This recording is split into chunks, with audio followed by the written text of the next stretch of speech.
అందరికీ శుభ మధ్యాహ్నం. నా పేరు పి నీరజ్. నేను ఎస్ఆర్ స్కూల్లో 8వ తరగతి చదువుతున్నాను.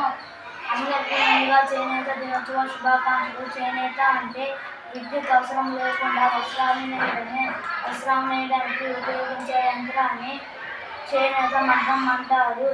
చేనేత పరిశ్రమలో మహిళా సాధికారతకు తోడ్పడుతుంది. చేనేత పరిశ్రమలో సుమారు 70% కార్మికులు మహిళలే. ఈ యొక్క పరిశ్రమ మన దేశం సంస్కృతికి, సాంప్రదాయాలకు చిహ్నం వంటిది. 1907 ఆగస్టు 20వ తారీఖున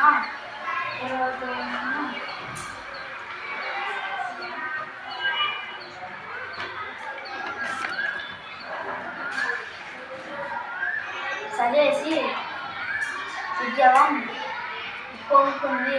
ఆ రోజుకు మనం ప్రాముఖ్యత ఇస్తూ ఆగస్టు 7వ తారీఖున చేనేత దినోత్సవం జరుపుకుంటున్నాం.